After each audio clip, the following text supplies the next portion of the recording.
ini menarik ya. Surat kami ke Irwasum itu bukan permintaan SP3 itu jelas ya kan. Ada 3 poin masalahnya dan kenapa ke Irwasum Mabes Polri?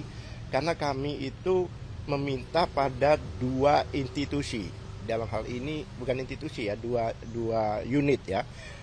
Satu adalah Mabes sendiri karena di situ ada beberapa pelanggaran yang menurut kami. Kemudian juga di Polda, ya kan. Oleh sebab itu, yang pengaduan awal yang dilakukan oleh TPUA itu kan belum selesai. Yang mana seperti dijelaskan oleh rekan-rekan di sini, ya, yang dijelaskan oleh rekan-rekan di sini bahwa ada aturan karena belum selesai di sana, maka pengaduan itu harus diproses. Faktanya apa? Bahwa pengaduan kita itu dari awal diproses, buktinya ada gelar perkara di Mabes Polri, kemudian ada pemeriksaan laboratorium.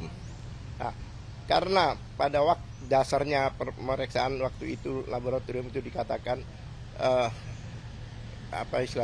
sah, maka diadakan penghentian penyidikan waktu itu, penyelidikan, bukan penghentian, penyelidikan. Kami keberatan karena sesuai ketentuan yang berlaku yang mana? Bahkan ada pelanggaran Perkap. Tapi yang menarik, kenapa kami mengajukan ke Irwasum dan sebagainya? Karena 3 orang ini, RRT ini pada waktu ke Jogja bersama TPUA sebagai saksi. Yang mana di Undang-Undang Nomor 31 2014, Undang-Undang PSK, Perlindungan Saksi dan Korban, jika ada pengaduan atau laporan lebih dulu, itu harus diselesaikan sampai tuntas, sampai inkrah, baru dilaporkan. Nah, jadi kalau Polda, dalam ini penyidik tetap melanjutkan ini, jelas penyidik ada melanggar undang-undang. Kenapa? Karena itu harus dihentikan. Karena peristiwa yang dilaporkan dan diadukan di Mabes Polri itu belum selesai. Nah, itu satu. Kedua lagi, masalah undang-undang tadi yang karena di 79 ayat 4 yang itu pencabutan laporan di KUHP baru. Kemudian di KUHP baru kan jelas ya, ada pencabutan laporan. Ya kan? Sejak dikeluarkan perintah penghentian penyidikan, perintah lo ini namanya SP3 ya. Perintah. Oleh sebab itu semua proses sebelumnya, due process of law sebelumnya itu batal demi hukum, dalam arti sudah tidak bisa digunakan lagi oleh SPDP, ya kan? Karena pada waktu itu ada pencabutan, maka bukan hanya 2 orang, karena yang pencabutan itu kan suratnya, peristiwanya, bukan orang per orang. Jika dengan satu nomor 4 orang itu yang melaporkan itu dengan 4 laporan untuk 8 orang. Jadi jika dicabut, konsekuensinya 6 itu juga harus tercabut demi hukum. Seperti itu. Terus satu hal lagi, tadi Bang Jagir bilang, kenapa kok masih terus kita ngajukan saksi dan ahli? Karena begini, sesuai KUHP yang baru, pasal 361 ayat 1A dinyatakan jika pada waktu disahkan disahkan undang-undang KUHP yang baru, ya kan? Bulan apa itu? Februari ya? 2 Januari. 2 Januari, ya kan? Jika pada waktu disahkan undang-undang itu suatu perkara masih sudah berstatus penyidikan, maka digunakan KUHP yang lama. Memang KUHP yang baru itu hanya sekali, P19. Ini bisa berkali-kali. Ini masih lama ini. Ya kan? Masih lama. Nah, kemudian banyak hal ya. Coba bayangkan 709 surat bukti, ratusan saksi, kemudian ahli puluhan, dikatakan belum lengkap. Kami tidak yakin ini bukan masalah kelengkapan, tapi unsur-unsur dalam pasal-pasal itu yang mungkin dilihat oleh jaksa masih belum bisa dikenakan. Kan itu. Terima kasih. Ya, Ramdan mau nyampaikan sesuatu?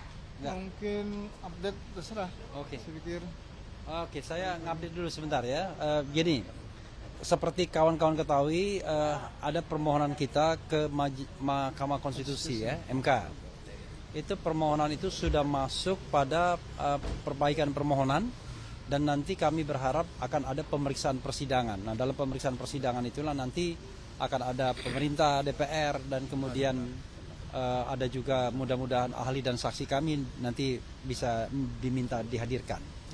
Tapi yang paling penting adalah bahwa message kami adalah bukan soal RRT saja, tetapi bagaimana pasal-pasal di dalam KUHP dan Undang-Undang ITE itu tidak digunakan untuk mengkriminalisasi 3 kelompok ini, yaitu akademisi, peneliti, dan aktivis. Kenapa begitu? Karena kebetulan memang yang mengajukan adalah RRT atau TRR ya, Tifa, Roy, dan Rismond, karena pemohon pertamanya Dr. Tifa. Dan mereka bisa dikualifikasikan sebagai 3 klaster tersebut, sebagai aktivis iya, sebagai peneliti iya, sebagai akademisi iya, karena mereka juga mengajar ya, baik pernah maupun masih mengajar. Nah, karena itu kami meminta agar ini betul-betul diperiksa.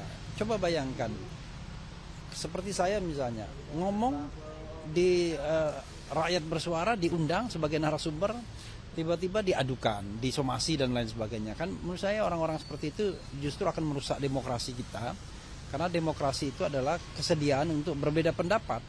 Jadi kalau Anda tidak mampu dan tidak mau berbeda pendapat, tidak mau berdebat, ya jangan mau berdemokrasi. Tidak boleh menggunakan institusi ini untuk menjerat orang setiap saat.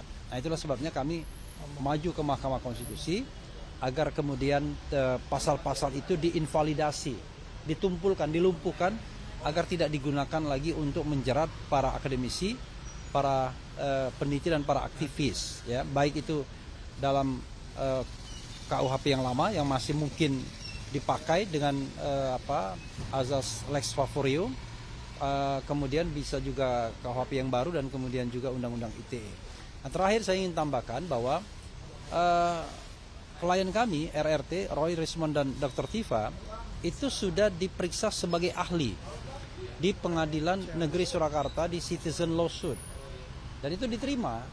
Artinya apa? Artinya mereka memang direcognize sebagai ahli, diakui sebagai ahli. Jadi kalau selama ini ada yang kemudian mengunderestimasi bahwa kegiatan mereka kegiatan yang tidak ilmiah dan lain sebagainya, sudah terbantahkan sendirinya dengan mereka diterima sebagai ahli di sidang Citizen Lawsuit yang intinya adalah membuktikan ijazah Jokowi juga. Dan terakhir adalah tanggal 24 Februari kemarin Dr. Tifa, dan kemudian 1 pekan sebelumnya adalah Roy Suryo dan kemudian juga Rismond Sianipa. Nah, itu update dari kami ya. Mudah-mudahan ini bermanfaat. Silakan kalau ada pertanyaan, kalau enggak kita tutup. Iya, sebenarnya itu maunya disampaikan Mas Roy sebenarnya. Sayangnya Mas Roy agak berhalangan.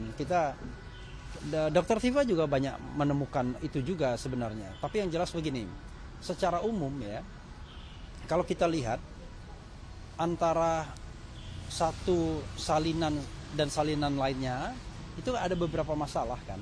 Misalnya gini, ada dugaan bahwa pejabat yang tertera di situ, dekan Fakultas Kehutanan misalnya, tidak lagi menjabat pada masa itu, salah satunya. Yang kedua adalah misalnya tidak ada tanda tangan pada tidak ada tanggal, padahal Undang-Undang Nomor 30 Tahun 2014 tentang Administrasi Pemerintahan sudah diundangkan. Jadi paling tidak dalam pasal 73 ayat 4 ya kalau nggak salah, 73 ayat 4 itu memang harus ada tanggalnya. Nah, kalau 2014 tidak ada tanggalnya, kita maklumi barangkali Undang-Undang Administrasi Pemerintahan baru berlaku, karena kalau nggak salah Oktober itu baru berlaku. Tetapi 2019 harusnya ada. Itu 2. Yang ketiga, yang ditemukan Bonatewa misalnya NIP. NIP-nya itu ada yang NIP yang angkanya sedikit, padahal sesungguhnya harusnya sudah pakai NIP yang panjang. Jadi banyak sekali kejanggalan-kejanggalan, dan sebenarnya ada satu hal yang belum saya bisa ungkapkan, itu luar biasa. Mudah-mudahan kalau memang bukan rezeki kita ya, mudah-mudahan kalau memang benar-benar ini ada seorang saksi mahkota yang mau bersaksi tentang apa yang dilakukan soal bukan ijazah tapi skripsi, ya kan? Anda tahu kan? Jadi karena ini kan kita bicara tentang menduga, ya kan?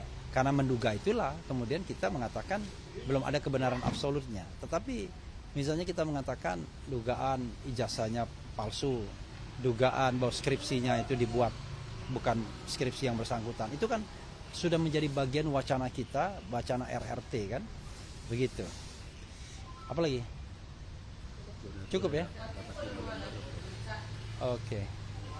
Jadi mudah-mudahan nanti kita akan update kalau ada Mas Roy ya dan Dr. Tifa juga bisa mengupdate. Salah satu lagi yang ingin saya tambahkan, yang kicking juga sebenarnya seperti ditemukan oleh Dr. Tifa, spesimen antara spesimen itu banyak sekali, tapi kita bisa membuat 3 besaran spesimen yang berbeda. 3 besaran. Satu dari 3 lembaga yang resmi ya.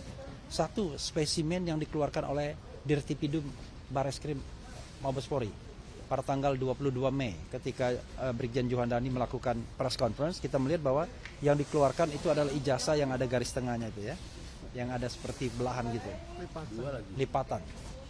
Dan kemudian seperti ada yang sesuatu yang katakanlah melebar gitu ya, bleber gitu ya. Nah, kemudian yang kedua adalah spesimen yang dikeluarkan oleh KPU atas permintaan Bonatua. Itu beda, nggak ada lagi yang garis-garis itu semua. Beda. Tapi di antara KPU pun ada perbedaan juga. Gitu. Kemudian yang ketiga adalah spesimen yang dikeluarkan yang katanya ijazah analognya di gelar perkara khusus tanggal 15 Desember. Menurut klien kami ya, yang memang punya keahlian seperti Mas Roy misalnya, itu berbeda. Menurut Dr. Tifa juga berbeda. Nah, kalau satu saja berbeda, maka ya tidak justified lagi untuk mengatakan bahwa tidak mungkin semuanya asli.